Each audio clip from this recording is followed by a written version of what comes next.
In the last episode, we played our first game of the NBA season, matched up against the Oklahoma City Thunder. We got the W, of course. If you missed that EP, go back, leave a like, leave a comment on it. But we already know that the future of this franchise is in the hands of Kevin Porter Jr. The dude is a straight beast. We have a lot of good young pieces on this team.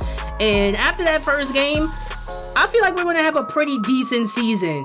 But in this episode, I'm not playing no games. It's all about seeing how my team develops over the next 20 games. I'm just really interested in seeing how certain players do in terms of their points per game, assists, rebounds, all that good stuff. So in this episode, we just paying attention to the development of our young players. But before we continue, what's up, ladies and gentlemen? This is the Prince YouTube PS Compulsion signing in here, aka Prince Anthony. Let's get things rolling. All right, so this game against Detroit is going to make it at least 21 games that's gone past. But anyways, looking at the box score from the last game, again, if you missed the last episode, go back, check it out. Jonathan Kuminga and Shai Gilgeous-Alexander, they're going to be a force to reckon with in the future for OKC. But Kevin Porter Jr., 38 points, first game of the NBA season. Dylan Brooks, I got my eyes on him. He's a very, very good player for this team as well. But anyways, let me simulate up to that game and see how we do the first 20 or 21 or probably even 22 games of the season. Again, I'm not good with counting, so we'll see how we do. So far, I see some W's, some L's. So it seems like we're winning, losing. Yeah, that seems to be the pattern. We win 3 games in a row, and then we just lost 2 games back to back. So as of right now, we are 11-10 for the NBA season so far. That's not bad. That's not bad at all. I keep forgetting that I have the GM skills to unlock, because I see it like pop up on like the top right hand corner of the screen. But anyways, staff insight, I unlocked that skill. Now I want to see how our players did for the first 21 games this season. Kevin Porter Jr. averaging 17 points per game. Kenyon Martin Jr. with 14, that's good. Christian Wood with 13. Kyle Lowry surprisingly with 13 as well. That's shocking for Kyle Lowry at his age. Jalen Suggs, 12 points per game so far. That's what I want to see. So you guys see, we have a lot of scoring options on this young Rockets team. I'm really liking that. And Jae'Sean Tate, 7 points per game. Okay, I was expecting him to average a little bit more than that now, but yeah, everybody else doing their thing. That's what I like to see. Can't remember actually checking out his stats. So his defense definitely needs improvements, playmaking. He could score. He's a pretty decent scorer, but 78 overall right now, and this dude is only averaging 7 points per game.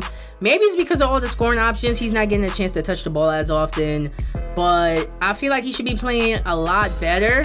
Probably averaging like at least 10, maybe. So the game against Portland, he had 24, and that seems to be the most points that he scored this season. So pretty average games for him so far. I will be keeping my eye on this dude just to see how he does for the rest of the season. But as of right now, I'm going to just keep my eye on him. I'm going to keep my eye open. Definitely should be doing better than that, in my opinion at least. But that 24-point game, he played pretty well. So got to give credit where credit is due. You already know what I'm going to choose. Compliment the governor, of course.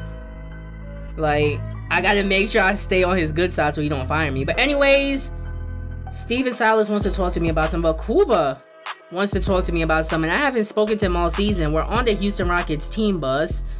Okay, so let me take a look at his scouting report. And where's Imani Bates? If you guys don't know, I'm using a custom 2K draft class, and I was expecting to see Imani Bates on here. So you mean to tell me that you're not scouting him, bro? I mean, I know that he's literally going to be one of the better players or one of the best players, in my opinion, coming out of the draft, but you didn't scout him at all? Okay, works, not work when you love your job, you know? Okay, so next time you need to focus on Imani Bates. Like, leave it at that. Y'all know this Detroit Pistons roster. Look at how lit it is. Just look, bro. Kawhi Leonard, they got during the offseason. Cade Cunningham, they drafted during the offseason. And the rest of the team have some solid role players, but they are 10-11 for the NBA season so far. We have a better record than that team. Let that sink in right now, bro. Really, let that sink in. So that begs the question, what should I do with the first rounder that I have from the Detroit Pistons? It's unprotected, for the upcoming off season. Wait, what am I clicking through? Okay, there we go. I'm still not used to this menu, but we have that first rounder, but as of right now, I think I might hold on to it just in case their season gets worse. Wanted to see if I could trade some of these players on the lower end of our roster, such as Wes Matthews or Melvin Frazier Jr., but I have to wait until February 6th, so guess what I'm going to do? Simulate up to that day. Why not? So far, we are losing a lot of games. 5-game losing streak. No, that's a 6-game losing streak. CPS compulsion can't count. But at least we won that game against Chicago, and now we're on another losing streak. Whatever. So we're 12-17 for the NBA season so far. At least the team is developing. And Kevin Porter Jr., what's this? He thinks we don't value his contributions because we haven't offered him a contract extension yet.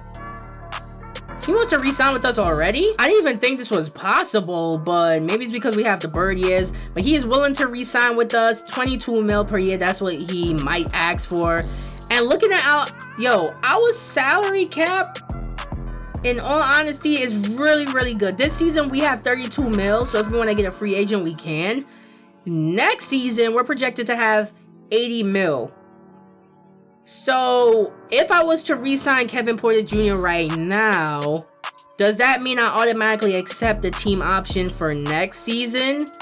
And then the contract kicks in after that? Or does it cancel the team option and I start paying him that hefty contract starting next season? Either way, I think it's a good deal because Kevin Porter Jr. is going to be good in the future. Let's see what he got to say. Hey, Lou, I like to talk about working out a contract extension if you got a few. Don't worry, bro. I definitely got you. Promise extension. Let's get it signed right now. And, oh, wait, we're not doing it now? Oh, I forgot. I have to do that manually. Go to contract extensions. Here we go. We'll resign. We're back in the office. So, picking up where we left off. 2-year deal, $47 million. That's kind of a lot. Yeah, that's approximately 23 or 24 per year. Okay, 22 per year. Let's try... what should I offer him? I don't want to lowball him and then he gets insulted by my offer. And then he doesn't want to re-sign with me.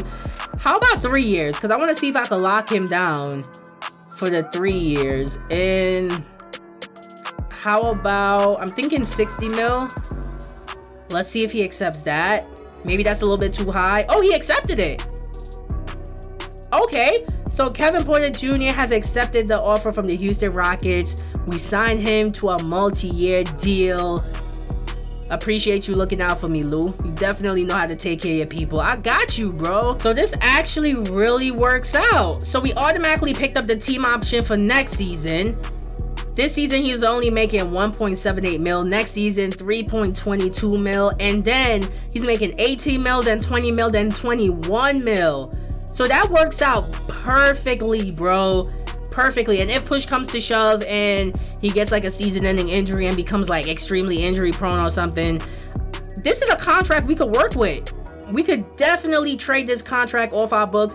I feel like this was a good signing. Next season, $77 million in cap space. We're good on cap, bro. We definitely are. Didn't realize this happened during the sim.